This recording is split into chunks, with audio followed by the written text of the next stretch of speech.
Hi everyone, Dr. Minasri here. Today we're going to talk about pulmonary and pleural ultrasound, specifically the point of care ultrasound or POCUS that we clinicians perform ourselves right at the patient bedside. This is crucial because unlike an ultrasound done by a radiologist, we know the patient's clinical context. This allows us to interpret our findings in real time, tailor the exam to the clinical situation, and make immediate decisions. Therefore, it should be considered as a fifth pillar of the clinical examination or a new stethoscope.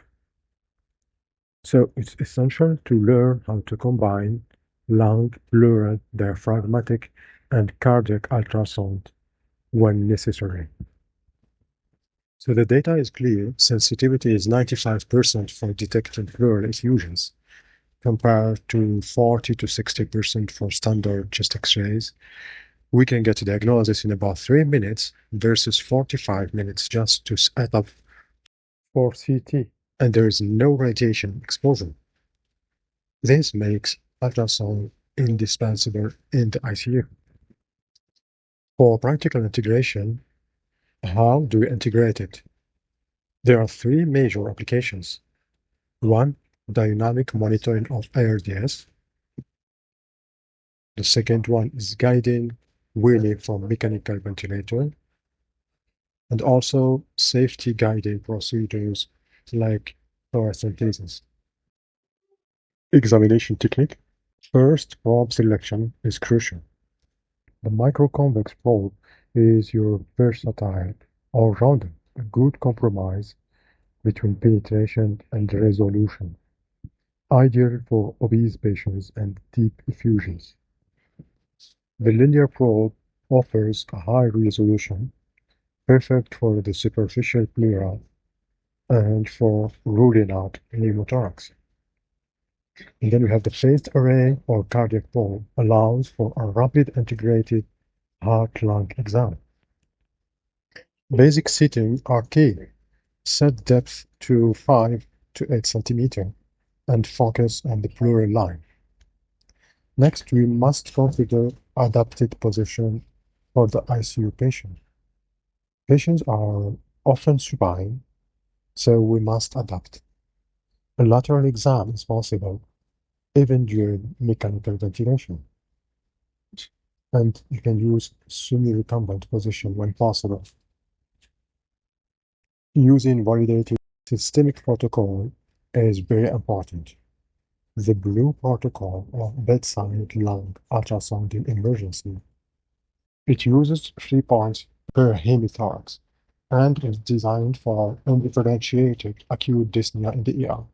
Designed by Dr. Lichtenstein. It's a quick, efficient protocol without patient mobilization. The points to examine are the upper anterior chest, which is the lung apex, the lower anterior chest, which is the anterior basis, and the posterior chest, the base of the lung, which is the dependent zone for effusions. The other protocol is the modified ICU protocol.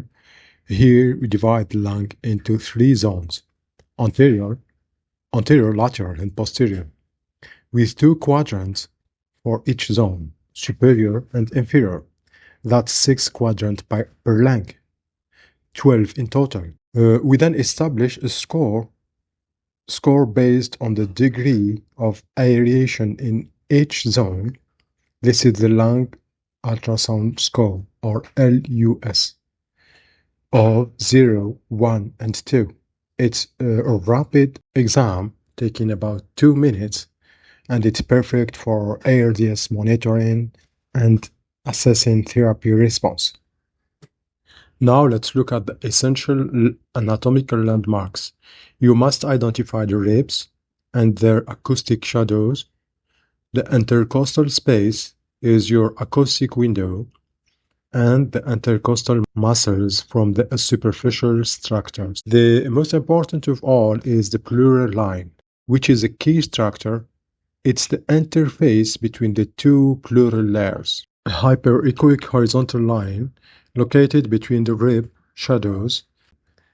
This is your starting point for all interpretations. Let's move on to the sonography of the normal lung. First, lung sliding or pleural sliding. This is the to and fro movement synchronized with respiration. You will see the pleura shimmering or twinkling. This is a dynamic sign. It indicates that the two pleural layers are opposed and that the lung is ventilated. The absence of sliding is red flag. It means either there is air between the layers, pneumothorax, or the lung is not ventilated during selective intubation, for example. Next, we'll understand physiological artifacts.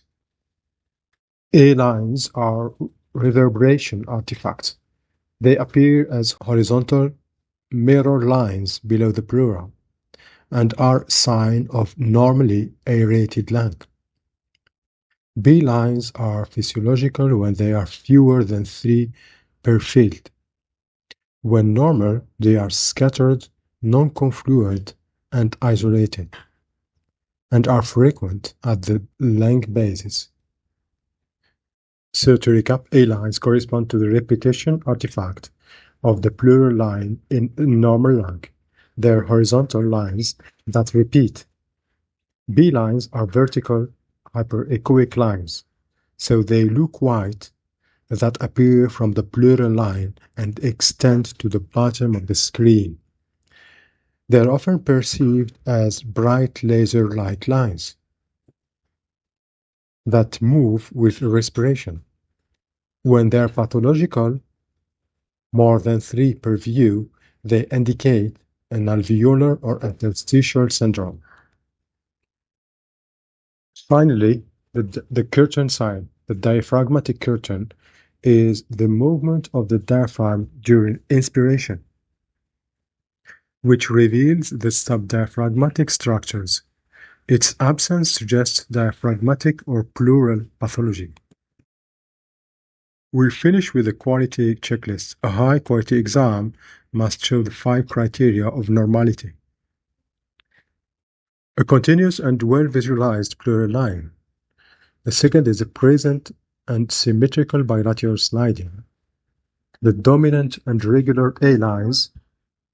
The curtain sign for visible at the bases.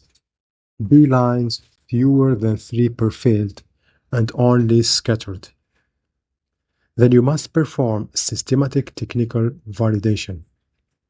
First, confirm a good pleural line visualization. Confirm sliding using M mode if doubtful. Perform right-left comparison. It's mandatory. Ensure all zones are explored according to your chosen protocol.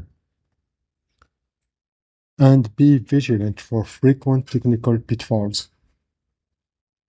Do not confuse Z lines, which are short, with B lines, which are long. Poor gain setting can simulate false sliding. Forgetting the contralateral comparison is a common error. And an inappropriate depth, too shallow or too deep, will lead to misinterpretation. To conclude, we will say pulmonary and pleural ultrasound is not complicated. It requires methodology.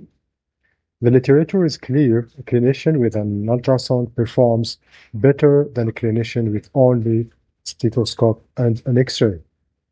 Thank you all for your attention.